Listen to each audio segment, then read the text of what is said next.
अस्सलाम वालेकुम एवरीवन, मैं हूं मोहम्मद तलहा। आप लोग देख रहे हैं तलहा स्पेस एकेडमी।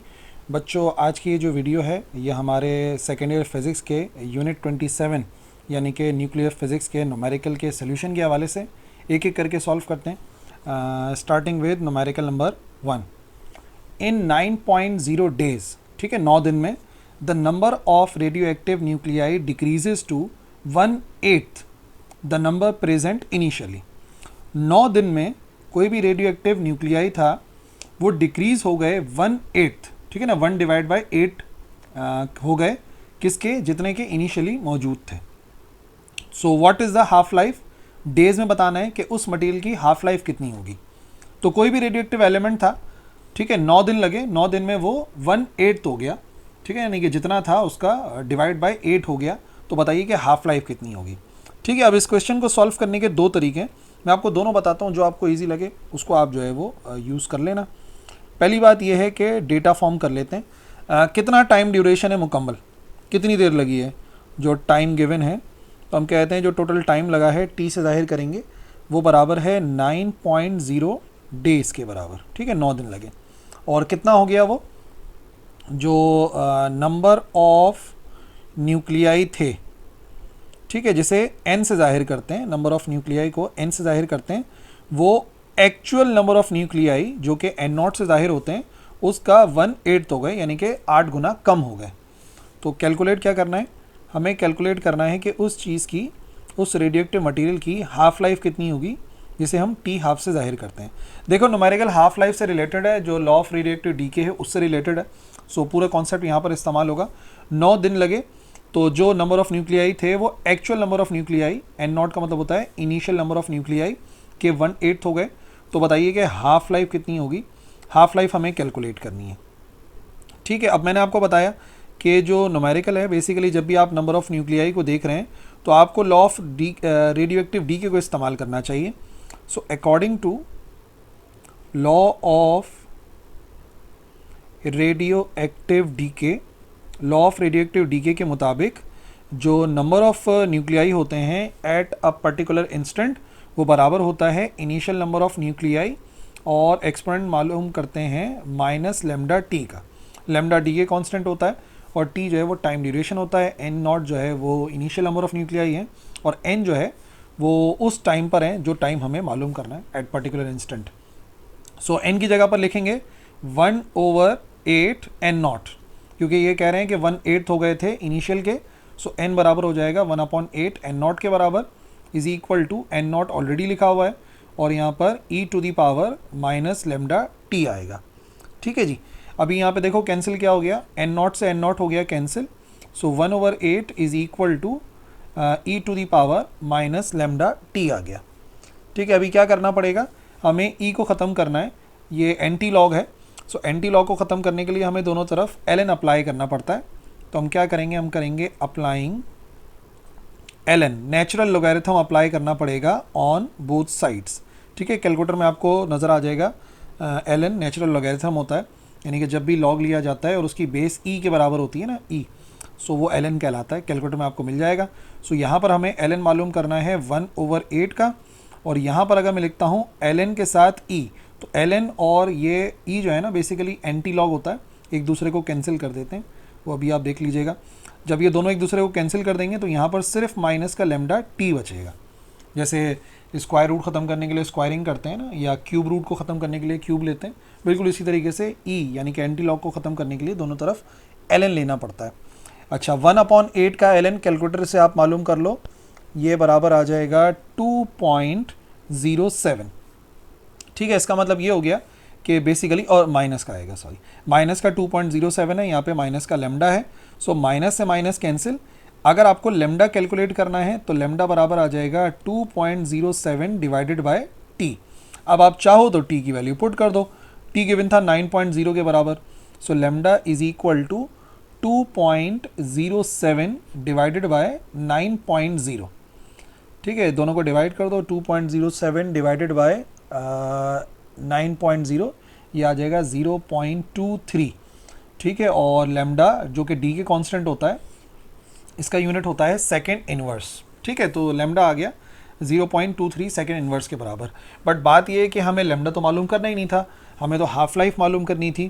तो बच्चों हाफ लाइफ तभी मालूम होगी जब आपको लेमडा यानी कि डी के कांस्टेंट पता होगा, क्योंकि जो हाफ लाइफ है उसका फॉर्मूला क्या होता है, हाफ लाइफ बराबर होती है 0.693 जो कि ln2 की वैल्यू है, इसको डिवाइड कराते हैं डी के कांस्टेंट से यानी कि लेमडा से।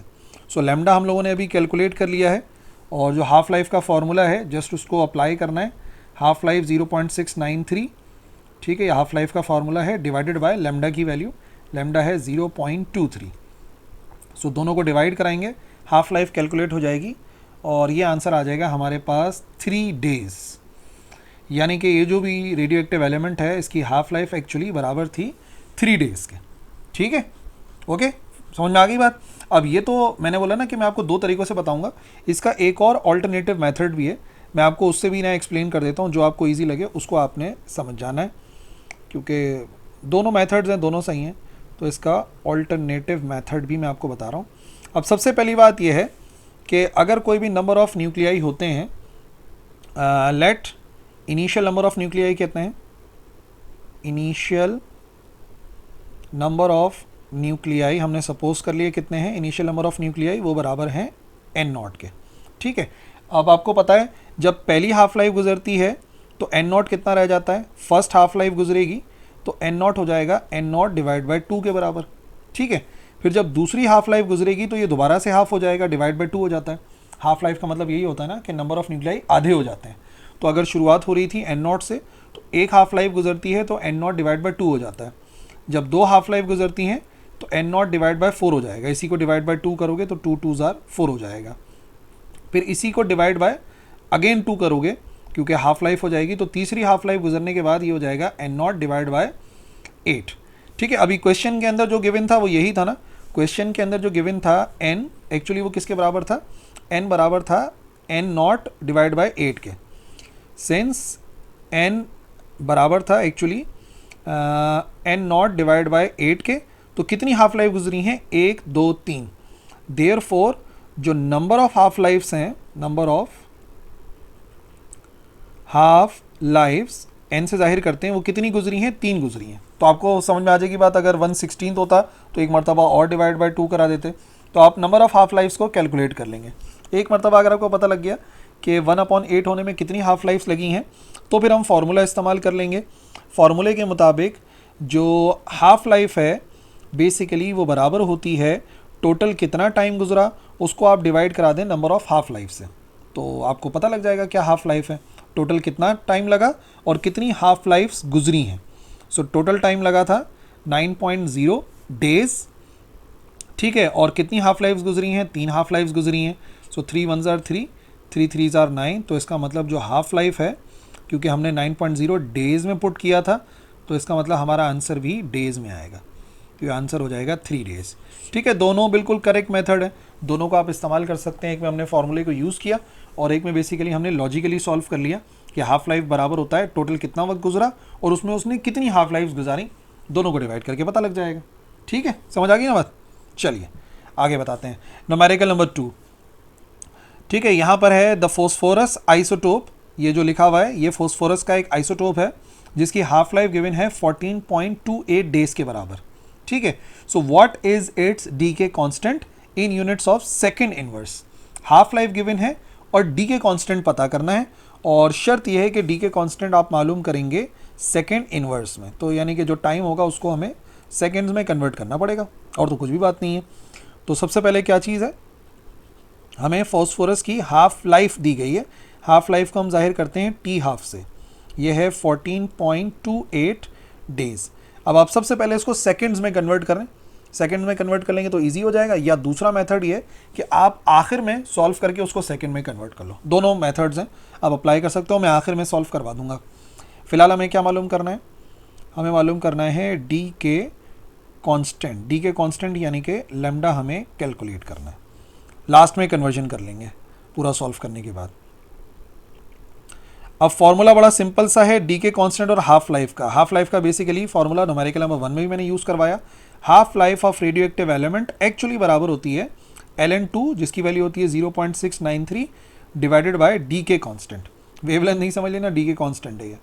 सो अगर डी के कांस्टेंट मालूम करना है तो इसका मतलब क्या करना पड़ेगा, 0.693 को डिवाइड करना पड़ेगा हाफ लाइफ से, क्योंकि हाफ लाइफ गिवन है बट डिवाइड कराना है।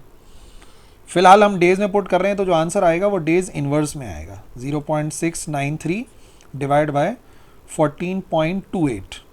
सो लैम्डा का आंसर आ जाएगा हमारे पास 0.0485 डेज इन्वर्स। ठीक है, ये डेज इन्वर्स के अंदर आएगा, क्योंकि जो हमने यहाँ पे लिखा है डेज अपॉन में आ रहा है तो इन्वर्स हो जाएगा। बट क्योंकि क्वेश्चन में मेंशन था कि आंसर आपको देना है सेकंड इन्वर्स में, सो ज़्यादा बेहतर ये है कि आप आंसर उसी में दें, क्योंकि नंबर हैं भाई उसके कन्वर्ट करने के। तो सेकंड इन्वर्स में कैलकुलेट करने के लिए एक दिन में कितने सेकंड होते हैं, एक दिन में होते हैं 86,400 सेकंड्स। या आप क्या कर सकते हैं, आप ऐसा भी लिख सकते हैं 0.0485। ठीक है, डेज इन्वर्स को सेकंड इन्वर्स में लेके जाना है। एक दिन में कितने घंटे, 24 घंटे।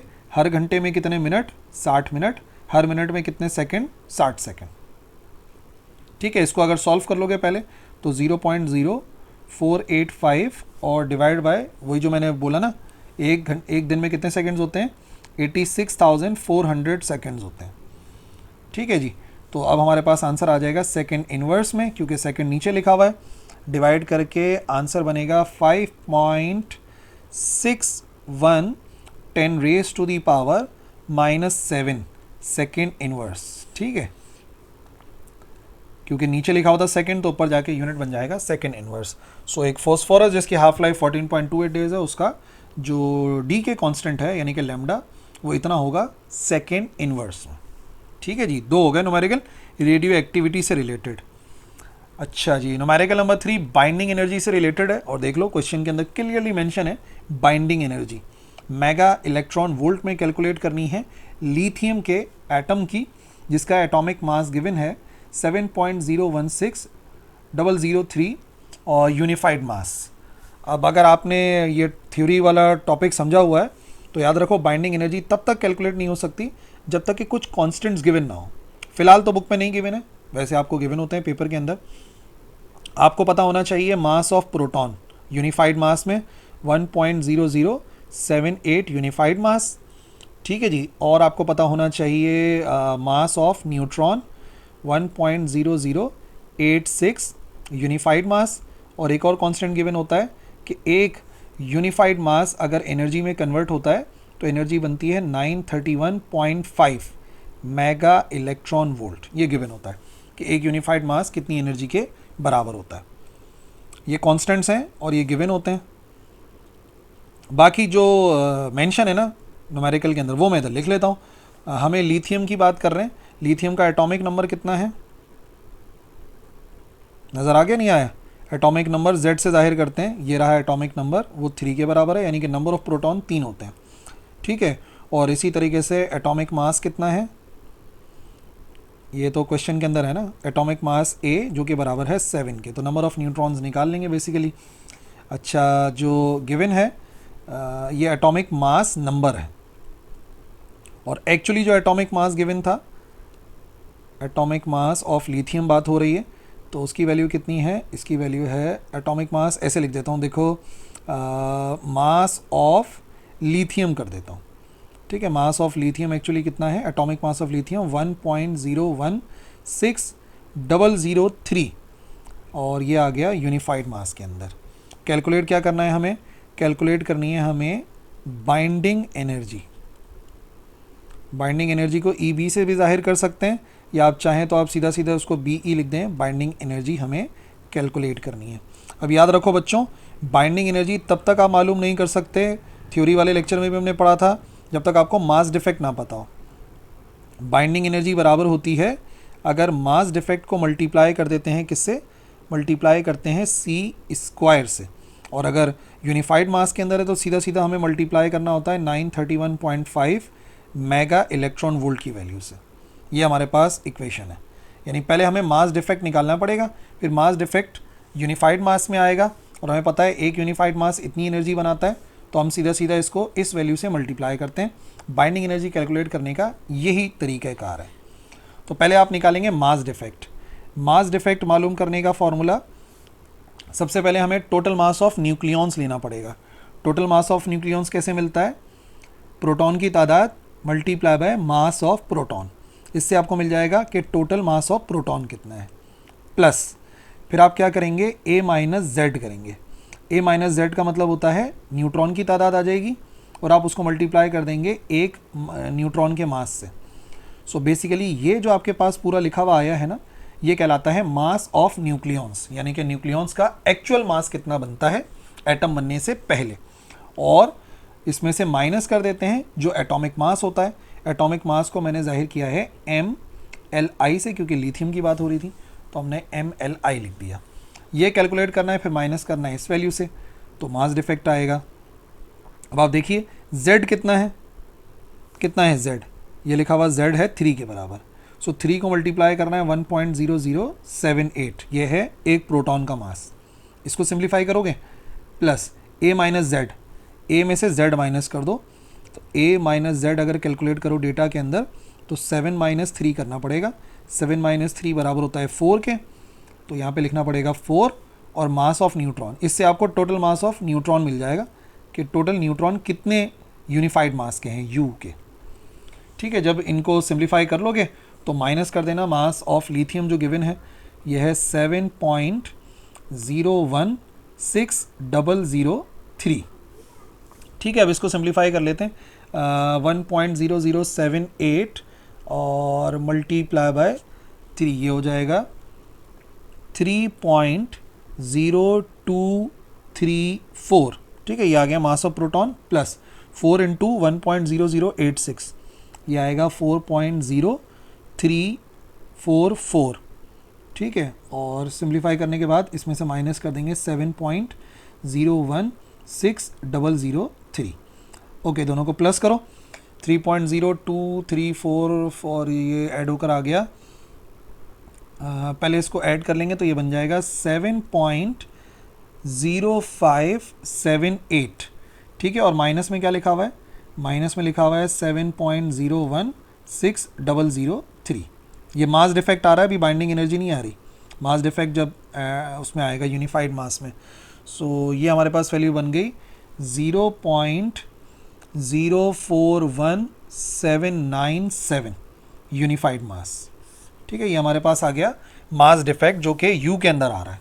ठीक है ना, अब हमें क्या करना है, अब हमें इसको मल्टीप्लाई करना पड़ेगा 931.5 से, ताकि बाइंडिंग एनर्जी आ जाए मेगा इलेक्ट्रॉन वोल्ट में। ठीक है जी, so now binding energy equation 1 implies that binding energy बराबर होती है मास डिफेक्ट जितना आया हो उसको मल्टीप्लाई कराओ C² यानी कि 931.5 मेगा इलेक्ट्रॉन वोल्ट। एक यूनिफाइड मास जब एनर्जी में कन्वर्ट होता है ना तो इतनी एनर्जी बनती है, और हमारे कितने आए थे, हमारे आए थे 0.041797 multiply by 931.5, direct answer mega electron volt में आएगा।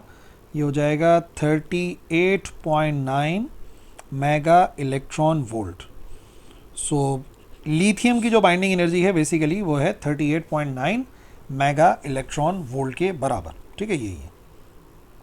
इन्होंने, जाहिर सी बात है हम कुछ डेसिमल की वैल्यूज इस्तेमाल करते हैं तो थोड़ा सा डिफरेंस आ सकता है, तरीक़ेकार यही रहेगा।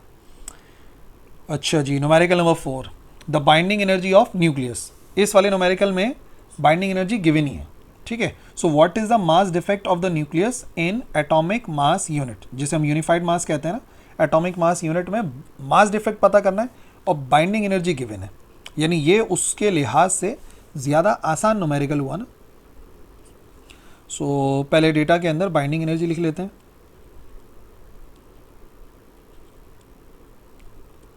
बाइंडिंग एनर्जी BE से जाहिर कर दो या EB से जाहिर कर दो, ये हो जाएगी बराबर 225.0 मेगा इलेक्ट्रॉन वोल्ट।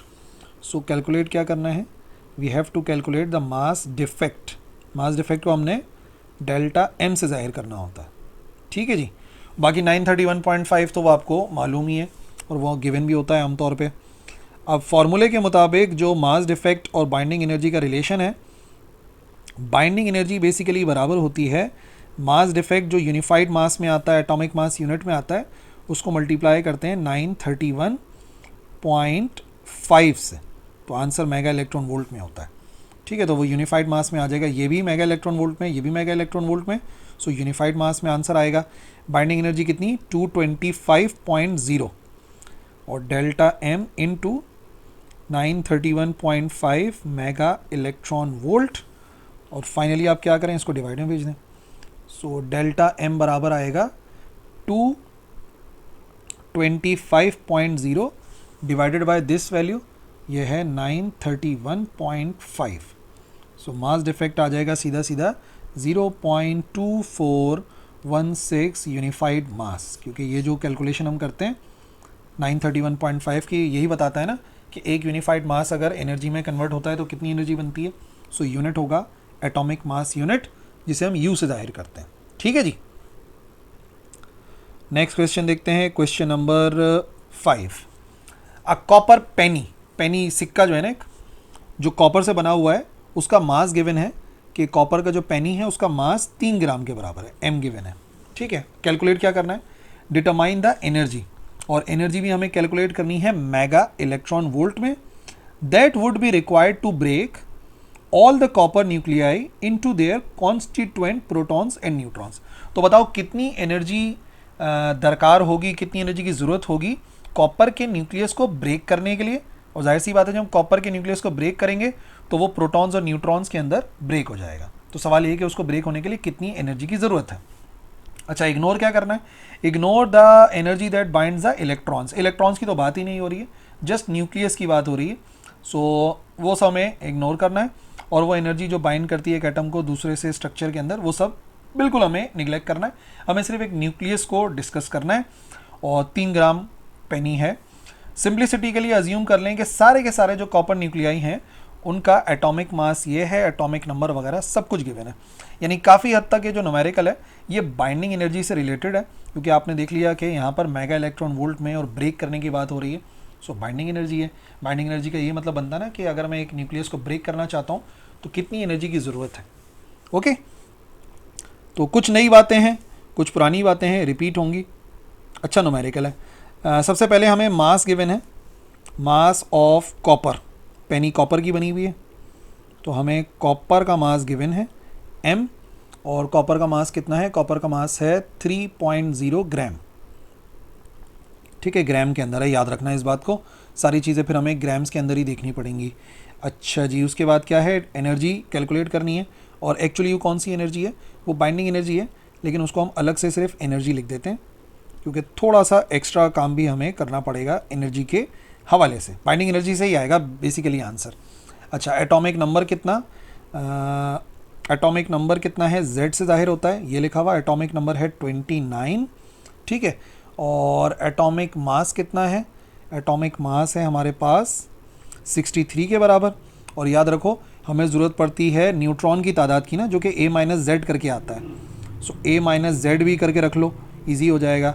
63 - 29, 63 - 29 ये हो जाएगा 34। ठीक है, तो ये भी हमने साथ में कैलकुलेट कर लिया। नंबर ऑफ़ न्यूट्रॉन, या आप कह लो कि A-Z कितना होगा। और बाकी mass of proton, mass of neutron, ये सब क्वेश्चन में गिवन होता है कि एक प्रोटॉन का मास कितना 1.0078, और मास ऑफ न्यूट्रॉन कितना होता है, एक न्यूट्रॉन का मास 1.0086, और एक एक यूनिफाइड मास जब एनर्जी में कन्वर्ट होता है तो एनर्जी बनती है 931.5 मेगा इलेक्ट्रॉन वोल्ट। ये सब ना क्वेश्चन में गिवन होता है, तो अब मैं इसको डेटा में नहीं लिख रहा, बस याद कर लेना कि क्वेश्चन में गिवन होगा ये। ठीक है, बाकी तो कुछ गिवन नहीं है। सोल्यूशन स्टार्ट करते हैं। एक और चीज़ है एटॉमिक मास, वही मैं डेटा में लिख देता हूँ। सो मास ऑफ कॉपर दिया हुआ है, MCU लिख देता हूँ। ठीक है, MCU आ गया। अच्छा, तो ये हो गया 662.939598 यूनिफाइड मास। ठीक है, चलिए शुरू करते हैं। सबसे पहले बाइंडिंग एनर्जी निकालने के लिए आपको क्या निकालना पड़ता है, आपको निकालना पड़ता है मास डिफेक्ट। मास डिफेक्ट कैसे कैलकुलेट करते हैं, पहले न्यूक्लियॉन्स का मास माइनस न्यूक्लियस का मास। मास ऑफ न्यूक्लियॉन्स कैसे आता है, Z प्रोटॉन की कितनी तादाद है उसको मल्टीप्लाई कर दें मास ऑफ प्रोटॉन से, तो ये सारे प्रोटॉन्स का मास आ जाएगा, प्लस फिर क्या करते हैं A में से Z को माइनस करते हैं, और उसको मल्टीप्लाई करते हैं न्यूट्रॉन के मास से, तो ये टोटल मास ऑफ न्यूट्रॉन्स आ जाता है।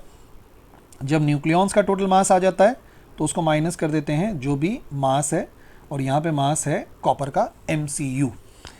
ठीक है जी, वैल्यूज पुट करते हैं। Z कितना था? Z था 29।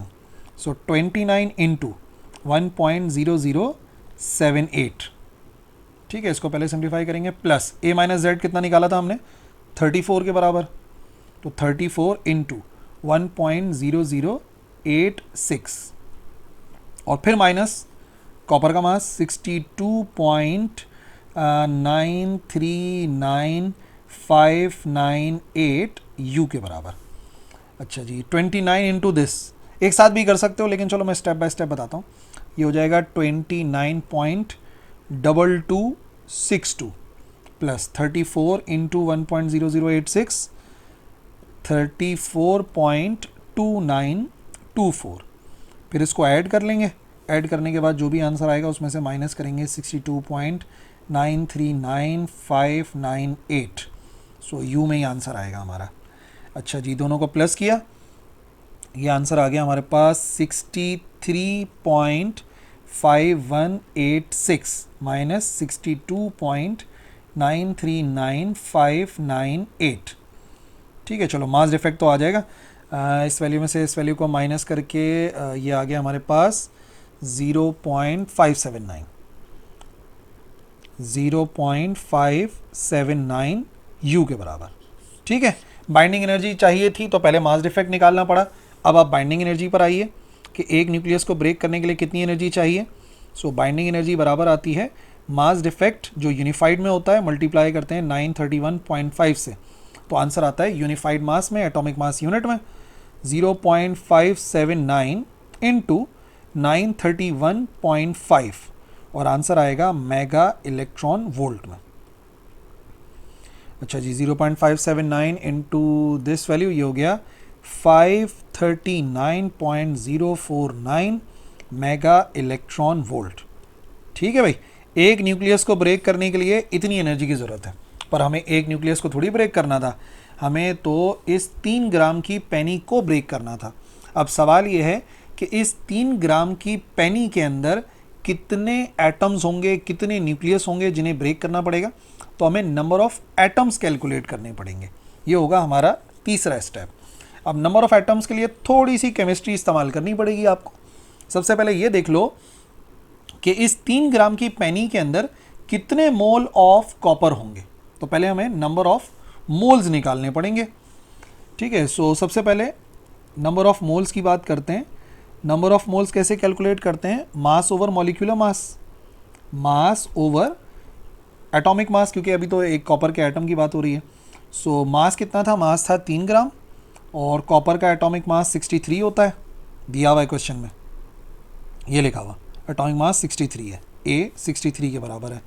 सो क्या करेंगे, एटॉमिक मास है ये, डिवाइड कराएंगे 3 डिवाइड बाय 63, ये आ जाएगा बराबर 0.0476 मोल्स। ठीक है, ये आए हैं नंबर ऑफ मोल्स। अब नंबर ऑफ मोल्स से नंबर ऑफ पार्टिकल्स कैलकुलेट करने आने चाहिए आपको कि नंबर ऑफ पार्टिकल्स कितने हैं। ठीक है, तो नंबर ऑफ पार्टिकल्स या नंबर ऑफ एटम्स निकालने हैं अगर, सो नंबर ऑफ एटम्स कैलकुलेट करने के लिए हमें क्या करना पड़ेगा, हमें इस मोल की तादाद को मल्टीप्लाई करना पड़ेगा कि एक मोल में पार्टिकल कितने होते हैं, उससे ही कैलकुलेट करना पड़ेगा ना कि एक मोल के अंदर पार्टिकल कितने होते हैं। सो ये आ गया हमारे पास नंबर ऑफ मोल्स, और इसको मल्टीप्लाई कराएंगे एवागैड्रोस कांस्टेंट से। सही है, तो ऑटोमेटिकली क्लियर हो जाएगी बात। Number of moles into Avogadro's constant. Avogadro's constant का मतलब होता है एक मोल में कितने पार्टिकल होते हैं, तो हमें तो इतने मोल के पार्टिकल चाहिए ना, दोनों को मल्टीप्लाई करना पड़ेगा। एन की वैल्यू क्या है, नंबर ऑफ मोल्स कितने आए हैं 0.0476 into Avogadro's constant. Avogadro's constant होता है 6.023 10⁻⁻23। ठीक है जी, ये आंसर बनेगा हमारे पास 2.868 10⁻22। सही है, कितने एटम्स बन गए, एटम्स की तादाद हो गई या न्यूक्लियाई की तादाद हो गई 2.868। अब फाइनली एक न्यूक्लियस को ब्रेक करने के लिए इतनी एनर्जी चाहिए थी, यहाँ पे तो इतने न्यूक्लियस हैं, सो टोटल एनर्जी जो रिक्वायर्ड है is given by, total energy को कैसे कैलकुलेट कर सकते हैं, टोटल एनर्जी बराबर आएगी हमारे पास जो बाइंडिंग एनर्जी थी एक न्यूक्लियस की, उसको मल्टीप्लाई करा देंगे नंबर ऑफ एटम से। सो 539.049 इनटू क्या वैल्यू है 2.868 10 raised to the power 22। So this will be equal to 1.545 10 raised to the power 25 mega electron volt. यानी कि अगर मुझे 3 ग्राम की एक पेनी है जो कॉपर से बनी हुई है, उसको मुकम्मल उसके प्रोटॉन्स और न्यूट्रॉन्स में ब्रेक करना है, तो इतने मेगा इलेक्ट्रॉन वोल्ट एनर्जी की हमें ज़रूरत होगी। ठीक है। Question number 6, right the beta positive. ठीक है, पॉजिटिव बीटा या पॉजिट्रॉन डीके हो रहा है for each of the following nuclei, जो दोनों न्यूक्लियाई गिवन है, एक फ्लोरीन का एक ऑक्सीजन का है, with their proper chemical symbols including Z and A for each daughter nucleus. Basically बस हमें 2 रिएक्शंस लिखने हैं, वो 2 रिएक्शंस जो है A पार्ट जो है वो रिएक्शन है किसका, रिएक्शन है फ्लोरीन का, जिसका एटॉमिक नंबर है 9 और एटॉमिक मास है 18। और दूसरा जो होगा वो हमें लिखना है, इधर लिख देता हूँ, दूसरा जो हमें लिखना है वो है बेसिकली ऑक्सीजन का, और ऑक्सीजन का एटॉमिक नंबर होता है 8 और एटॉमिक मास है 15। ठीक है, और ये कह रहे हैं पॉजिटिव बीटा डीके हो रहा है, तो बात ये है कि फ्लोरीन 9 और 18 जब इसमें से डीके होता है पॉजिटिव बीटा या पॉजिट्रॉन।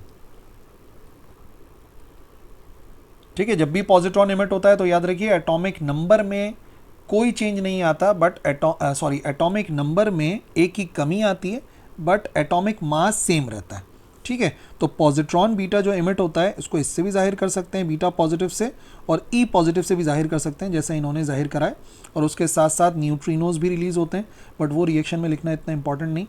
तो न्यूट्रिनोज इमिट होते हैं और एटॉमिक नंबर में एक ही कमी आती है। अब याद रखो 9 - 1 कितना होगा, जो भी एलिमेंट बनेगा 9 - 1 होता है 8।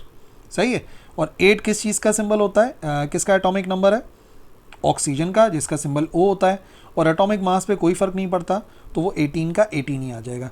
अब चाहो तो आप बीटा पॉजिटिव से शो करो, या आप इसको लिख सकते हैं फ्लोरीन 18 और ये जाएगा ऑक्सीजन 8 और 18 वाला, और साथ में हमें पॉजिट्रॉन लिखना पड़ेगा, और यहाँ पर आ जाएगा न्यूट्रिनो। एक आंसर तो हमारा यही हो जाएगा, कोई न्यूमेरिकल नहीं है, बेसिकली हमें एक इक्वेशन लिखनी थी। तो याद है ना, जब भी पॉजिटिव बीटा इमिट होता है तो याद रखिएगा एटॉमिक नंबर में एक की कमी आती है, बट एटॉमिक मास में कोई फ़र्क नहीं पड़ता। रीज़न याद है भाई, अगर कोई पॉजिट्रॉन इमिट होता है तो इसका मतलब ये हो जाता है कि हमारे पास जो एक प्रोटॉन है बेसिकली वो उसमें कमी आती है, वो न्यूट्रॉन में कन्वर्ट हो जाता है। पॉजिटिव बीटा इमिशन जब भी होता है तो याद रखिए उस न्यूक्लियस के अंदर क्या होता है कि एक जो प्रोटॉन होता है बेसिकली वो न्यूट्रॉन में कन्वर्ट हो जाता है पॉजिट्रॉन को इमिट करने के बाद। तभी आप देखें कि जो न्यूट्रॉन की तादाद है वो तो, यानी कि जो एटॉमिक मास है वो तो सेम रहता है, बट एटॉमिक नंबर में एक की कमी आ जाती है क्योंकि प्रोटॉन कम हो जाता है।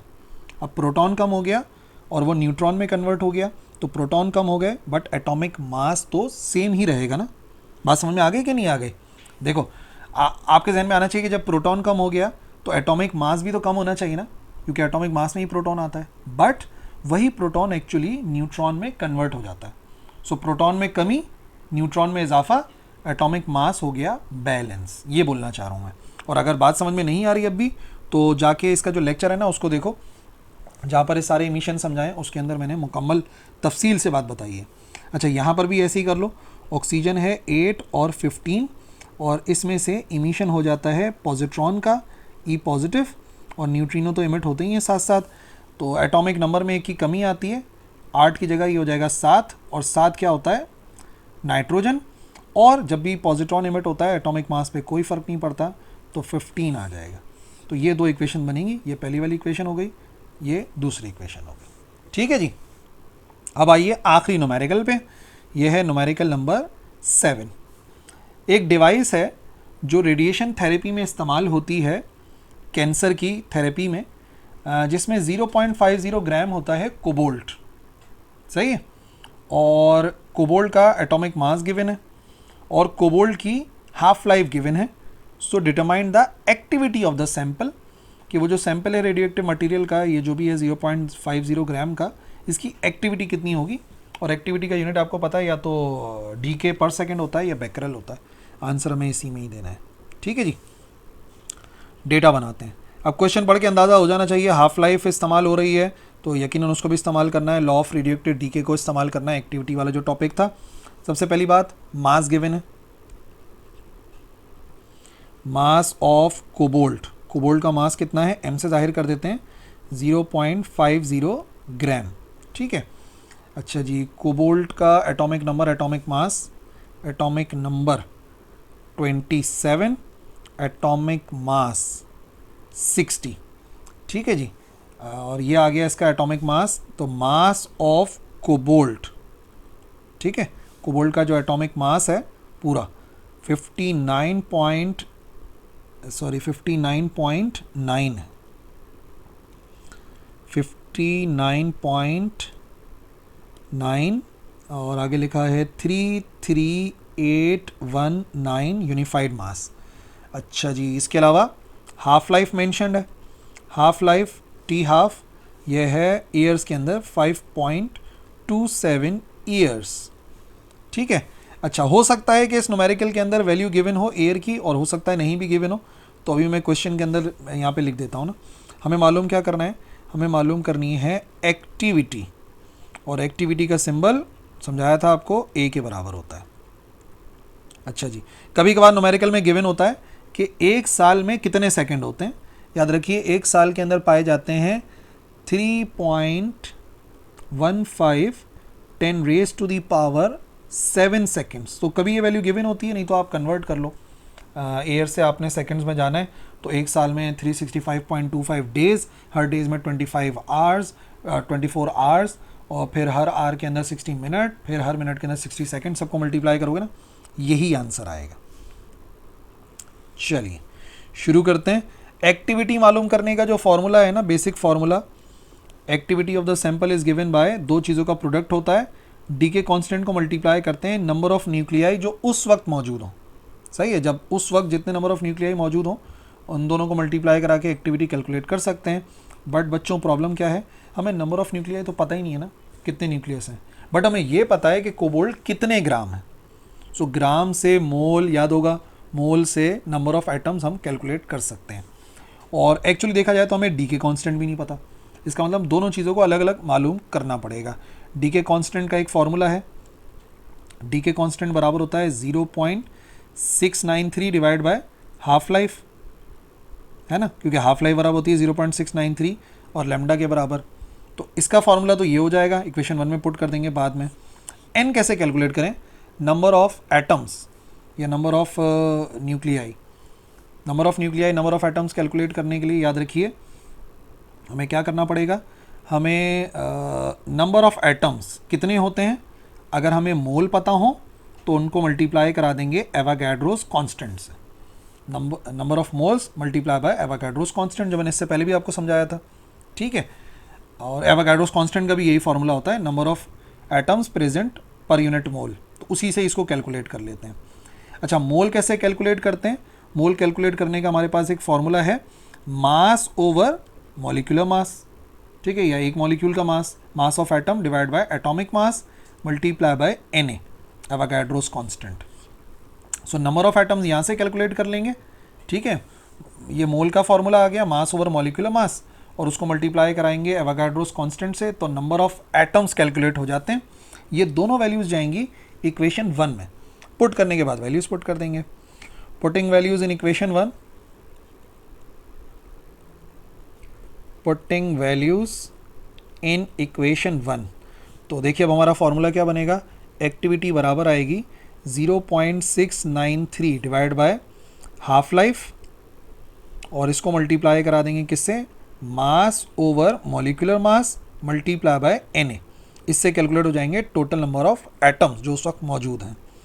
सो 0.693 multiply by mass of cobalt था 0.50 into Avogadro's constant 6.023 10 raised to the power 23 divided by half life of cobalt, seconds में कन्वर्ट करनी थी ना हमें, अच्छा हमने कन्वर्ट ही नहीं करी, सो कन्वर्ट कर लो भाई। पहले क्या करना पड़ेगा, 5.27 इंटू, एक साल में कितने सेकंड होते हैं ताकि आंसर सेकंड में आ जाए, 3.15 10 रेज टू दी पावर 7, तो ये आंसर आ जाएगा हमारे पास 1.66 10 raise to the power 8 second.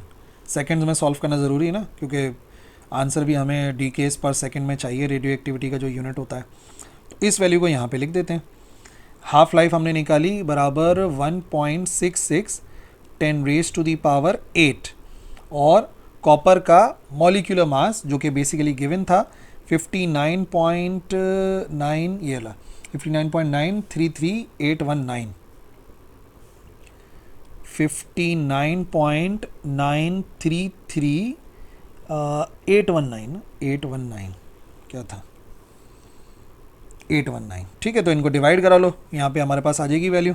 So activity of the sample ये आएगा 2.097 10 raise to the power 13 decays per second, और यही जो डीकेज पर सेकेंड है इसको बैकरेल से शो करते हैं, जो इसका ऐसा ही यूनिट है, राउंड ऑफ कर सकते हो 2.1 के बराबर, 2.097 10 raise to the power 13 becquerel, सही है। तो ये होगी एक्टिविटी ऑफ कोबाल्ट जो कि क्वेश्चन के अंदर रिक्वायर्ड थी, ठीक है जी।